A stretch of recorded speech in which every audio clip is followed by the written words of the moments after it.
بسم اللہ الرحمن الرحیم، السلام علیکم ورحمۃ اللہ وبرکاتہ۔ ناظرین، کچھ بڑی اہم معلومات ملی ہیں جو آپ کے گوش گزار کرنا چاہتا ہوں۔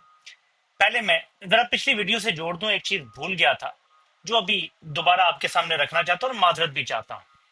نریندر مودی نے ٹرمپ کے ساتھ ملاقات سے انکار کیا ہے۔ بظاہر یہ نظر آتا ہے کہ ٹرمپ کا ارادہ یہ تھا کہ عاصم منیر اور مودی کو آمنے سامنے بٹھا دیا جائے۔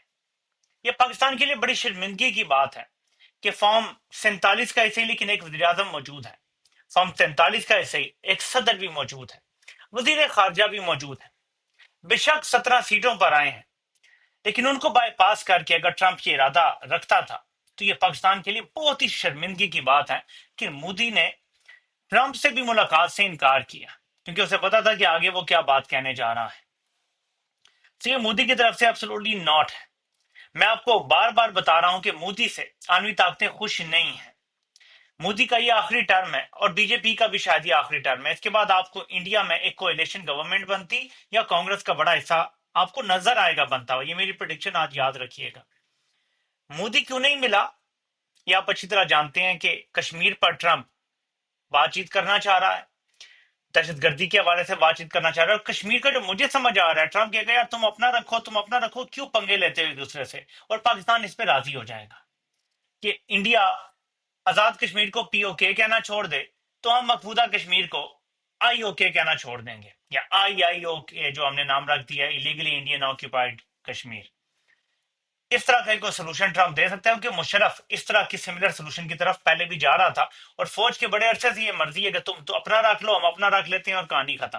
تو دیکھتے ہیں کہ صورتحال کس طرف جاتی ہے، بہت کچھ ابھی آگے واضح ہونا باقی ہے۔ ایران کے سپریم لیڈر نے بیان دیا ہے کہ امریکی صدر بس دھمکی دیتا ہے۔ ایک بیہودہ بیان میں وہ ایرانی قوم سے کہتا ہے کہ آؤ اور سر تسلیم خم کرو۔ دھمکیاں انہیں دی جاتی ہیں جو ان دھمکیوں سے ڈرتے ہیں۔ ایرانی قوم دھمکی دینے والوں سے کبھی مروب نہیں ہوتی، اور اس کے ساتھ ساتھ انہوں نے یہ بھی کہا ہے کہ ہم کسی صورت بھی، اپنے بیان میں اپنی قوم سے خطاب میں انہوں نے کہا کسی صورت بھی سرنڈر نہیں کریں گے۔ Surrender is not an option, we will fight. آپ کو عمران خان کے کچھ جملے یاد آ رہے ہوں گے یونائٹڈ نیشنز میں۔ یہ جملے عمران خان کو جیل پہنچا گئے، لیکن وہ ڈٹ کے کھڑا رہا اور آج بھی ڈٹ کے کھڑا ہے۔ آج ایران کے سپریم لیڈر بھی کہہ رہے ہیں اینڈ وی ول فائٹ، ہم جھکیں گے نہیں، ہم سجدہ نہیں کریں گے یزیدوں کو، اور ہم کھڑے ہوں گے۔ آپ نے اب ایک ویڈیو دیکھنی ہے، یہ بڑی اچھی ایکسپلینیشن کسی نے دی ہے، مجھے اچھی لگی تو میں نے کہا آپ سے شیئر کر دوں۔ ایران پہ زمینی حملہ کرنا کیوں آسان نہیں ہے، اور اب تک کیوں ایران بچا ہوا ہے زمینی حملے سے؟ یہ ذرا ویڈیو دیکھیں، آپ کو پتا چلے گا۔ Invading Iran by land? Almost impossible. And here's why. To the west, the Zagros Mountains, a rocky wall with narrow passes, easy to defend, hard to attack. To the north, the Elburz Mountains, rising like a shield beside the Caspian Sea. To the east, more rugged mountains near Afghanistan and Pakistan. Still no easy entry. And in the middle, two deadly deserts, Dashti Kavir and Dashti Lut. Scorching heat, salt flats, sand that swallows tanks, mountains, deserts, bottlenecks. Iran is a natural fortress, and that's why invading Iran by land is a military nightmare. تو ایران کا یہ قدرتی دفاع ہے کہ جس طرف سے انویژن ہو سکتا ہے، سمندر کی سائڈ سے یا افغانستان اور پاکستان کی سائڈ سے، وہ بہت ہی دشوار گزار پہاڑی علاقہ ہے، اور آپ پہاڑیاں کراس کر کے آگے آتے ہیں تو بہت بڑے بڑے دو صحرا ہیں جہاں پہ ٹینک بھی غرق ہو جائیں، مشینیں بھی غرق ہو جائیں اور سب کچھ۔ تو بہت مشکل ہے کہ ایران کے کونوں خردروں میں فوج کو یا اتارا جائے یا سمندر کے ذریعے اپنی فوج کو وہاں داخل کیا جائے۔ یہ بڑا مشکل ہے، اسی لیے اسرائیل اور امریکہ مخمصے کا شکار ہے کہ کیا کیا جائے، سلوشن کیا نکالا جائے، ملیا میٹ کس طرح کیا جائے، یا ایران کو ڈرا دھمکا کے ان سے ایک تو ان کے جو ایٹمی معاملات ہیں پوری طرح سے انہیں دستبردار کروا لیا جائے، دوسرا رجیم چینج پہ انہیں راضی کر لیا جائے۔ امریکہ ایران کو تباہ کرنے میں انٹرسٹڈ نہیں ہے، رجیم چینج آپریشن کرنے میں انٹرسٹڈ ہے۔ امریکہ نے ایک سبق سیکھا ہے اپنی پرانی جنگوں سے کہ صرف جنگیں کرنے سے مسائل حل نہیں ہوتے، بہتر یہ ہوتا ہے کہ رجیم چینج کر دی جائے، اور اگر رجیم چینج ہو اور عوام کو لگے کہ بہت اچھا ہو گیا ہے اور عوام بھی راضی ہو تو زیادہ اچھا ہو جاتا ہے، کیونکہ وہ رجیم ہمارے مقاصد پورے کرتی ہے۔ آپ پاکستان میں دیکھ لیں، میں بار بار آپ کو یاد دلاؤں گا کہ عمران خان کی حکومت گرانے کا اصل مقصد اب تو آپ کو سمجھ آ گیا ہوگا کہ اسرائیل نواز رجیم انسٹال کرنی تھی۔ خطے کی آپ سارے رجیمز دیکھ لیں، پاکستان میں اسرائیل نواز رجیم ہے، عرب ممالک خطے کے سارے دیکھ لیں اسرائیل نواز ہیں، بیچ میں ایران رہ گیا ہے، وہ اسرائیل نواز نہیں ہے، وہاں بھی رجیم چینج آپریشن جاری ہے، صرف ایران اس خطے کا واحد ملک ہے جو نہیں ہے۔ باقی چین کی میں بات اس لیے نہیں کر رہا کہ چین عام ممالک کی طرح نہیں ہے، چین ایک سپر پاور ہے۔ چین اور امریکہ بہت قریب قریب ہیں ایک دوسرے کے، بے شک کوئی اس کو مانے یا نہ مانے، اور چین بار بار جنگوں سے خود کو بچاتا ہے اسی لیے ہے کہ وہ مزید ترقی کرنا چاہتا ہے، وہ اتنا تگڑا ہونا چاہتا ہے کہ امریکہ بھی اس کے مقابلے میں کھڑا ہی نہ ہو سکے۔ یعنی ابھی تو یہ نا کہ ایک برابر کی جنگ ہوگی دونوں ممالک میں، اور میں ایٹمی جنگ کے علاوہ بات کر رہا ہوں۔ دونوں کے پاس ہتھیار ہیں، تگڑے ہتھیار ہیں، ایئر فورس ہے، زبردست نیوی ہے، زبردست زمینی فورس ہے، لیکن اس کے باوجود چین چاہتا ہے کہ یہ مقابلہ برابر کا بھی نہ ہو، ہم بالکل ان کو اوور ویلم کر دیں، اور چین اسی طرف جا رہا ہے، ٹھیک ہے۔ لیکن جہاں چین کا میں نے ذکر نہیں کیا، وہاں روس کو بھی نہیں بھولنا چاہیے۔ روس نے امریکہ کو وارننگ دی ہے اور کہا ہے کہ کسی صورت بھی اسرائیل کی پریکٹیکل مدد امریکہ کو نہیں کرنی چاہیے ورنہ تباہی آئے گی۔ بلکہ روس تو یہاں تک کہہ رہا ہے کہ اسرائیل کی ان حرکتوں کی وجہ سے ہم کچھ میٹرز کے فاصلے پر ایک بہت بڑی تباہی سے، یعنی جو ایٹمی فیسلٹیز پہ اسرائیل بزید ہے کہ میں نے حملہ کرنا ہے اور تباہ کرنی ہے، واٹ if ایران نے کو بم بنا دیا ہوا ہے اور ان کے حملہ کرنے سے چین ری ایکشن ہو جاتا ہے اور بڑا دھماکہ ہوتا ہے اور ہر طرف پھیل جاتی ہے تابکاری۔ ایران کے بعد پاکستان بھی محفوظ نہیں، ادھر افغانستان بھی محفوظ نہیں، ادھر عرب ممالک تک تابکاری چلی جانی ہے۔ وی ڈونٹ ریئلی نو کہ کس کے بارڈر کے قریب ایران نے رکھے ہوئے ہیں ہتھیار، مختلف مختلف جگہیں ہیں، چلیں ایک جگہ تو بہت زیادہ انہوں نے نشاندہی کی ہوئی ہے۔ اب امریکہ کا جو زمین کے اندر پہاڑوں کو چیر کے نیچے جا کے فیسلٹیز تباہ کرنے والا عوام ہے، اس کا استعمال کرنے کا اندیہ دیا جا رہا ہے کہ یہ لازمی استعمال ہوگا، کیونکہ گراؤنڈ ٹروپس بھیجنا ممکن نہیں ہے، جیسے عراق میں اتار دی گئی تھی، ایران میں ذرا مشکل ہے، ایران بہت دشوار گزار ہے، بڑا مشکل ہوگا وہاں پہ گراؤنڈ ٹروپس کو پہنچانا، اور اتنی ہمت بھی نہیں ہے کہ گراؤنڈ ٹروپس پہنچا کے وہاں پہ جنگ لڑیں۔ پہلے تو یہ فضائی جنگ لڑتے ہیں، جب دفاع ختم ہو جاتا ہے، افواج ختم ہو جاتی ہیں، تب یہ اترتے ہیں۔ تو یہ تو میں نے آپ کو موٹی موٹی کچھ چیزیں بتا دی کہ صورتحال کس طرف جا رہی ہے عالمی سطح پہ، کہ کس طرح ٹرمپ ایک میٹنگ کر کے اور عاصم منیر کو انڈورس کرنے جا رہا ہے، آفیشلی بظاہر ایسا نظر آتا ہے۔ پاکستان میں مکمل مارشل لا کی سپورٹ ہو رہی ہے اور اس کے پیچھے تو پاکستان کا مفاد نہیں ہے، بلکہ امریکہ کو ایران کے خلاف پاکستان کی مدد چاہیے، جیسے افغانستان کے خلاف چاہیے تھی۔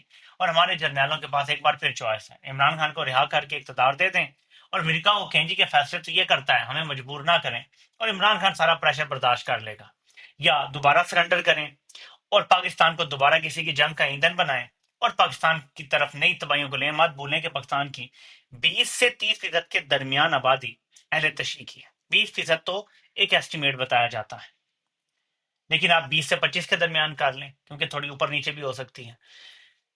20 سے 25% مینس کہ تقریباً 1/5 یا 1/4 آبادی ہے آپ کی، بٹوین 1/5 اینڈ 1/4 آبادی، یعنی 20 سے 25% آبادی آپ کی اہل تشیع ہے۔ آپ کو اندازہ ہے کہ اگر آپ یہ کام کریں گے تو پاکستان کے اندر لوگوں کے جذبات کیا ہوں گے، لوگ کتنا بٹریڈ فیل کریں گے۔ یہ اسی طرح ہے کہ اگر پاکستان اچانک سعودی عرب کے خلاف ہو جائے تو عوام کا کیا رد عمل ہوگا؟ پاکستان اچانک امریکہ کو اڈے دے دے کہ جاؤ مکہ مدینہ پہ حملہ کر لو، آپ کو اندازہ ہے کہ اس کا کیا رد عمل ہوگا؟ جرنیلوں نے فیصلہ کرنا ہے کہ انہوں نے امریکہ کو خوش کرنا ہے اپنے اقتدار کے لیے یا پاکستان کو بچانا ہے۔ پاکستان بچانا ہمیشہ ان کے لیے سیکنڈری رہا ہے، امریکہ کو خوش رکھنا ان کے لیے ہمیشہ اولین ترجیح رہا ہے۔ ایسے میں ایک آئینی ترمیم کی بازگشت ہے، اور اب تھوڑے سے میرے کان کھٹکنا شروع ہو گئے ہیں کہ جنرل عاصم منیر کو جس طرح امریکہ سے انڈورسمنٹ ملنے جا رہی ہے اور ٹرمپ انہیں ایران کے خلاف استعمال کرنے جا رہا ہے، معدنیات کا سودا کرنے جا رہا ہے، اور پاکستان کے تمام اثاثے اونے پونے داموں خریدنے جا رہا ہے، جس میں کرپٹو میں انویسٹمنٹ کے حوالے سے بھی ٹرمپ کی فیملی کے فائدے ہونے جا رہے ہیں۔ مجھے اب یہ لگتا ہے کہ عاصم منیر کو 27ویں ترمیم کی ضرورت نہیں ہے، وہ اگر چاہے تو نہ کرے، بدماشی ہے کر تو جائے گا لیکن ضرورت نہیں ہے۔ تو کیا عاصم منیر ملک کے اندر، کیونکہ اسے انڈورسمنٹ مل گیا، اسے کوئی ٹینشن نہیں ہوگی، ملک کے اندر بظاہر جو انتشار ہے اس کو کم کرنے کے لیے مخصوص نشستوں کا فیصلہ برقرار رکھوا سکتا ہے جو 8 ججز نے دیا تھا؟ یہ ایک میں آپ کو ہنٹ دے رہا ہوں کہ یہ خبر نہیں ہے، لیکن یہ ایک اس کے پاس آپشن ہے، وہ اس پہ عمل کرے گا، یعنی وہ سائیکوپاتھ ہے، وہ تو اپنی طاقت ہی اسرٹ کرے گا کہ میری مرضی میں نے کرنی ہی کرنی ہے 27ویں ترمیم، لیکن اصولی طور پہ اب اسے ضرورت نہیں ہے اس چیز کی۔ اگر امریکہ سے انڈورسمنٹ مل جاتی ہے اور وہ ایران کے خلاف استعمال ہونے کے لیے تیار ہو جاتا ہے اور ڈو مور کے لیے تیار ہو جاتا ہے۔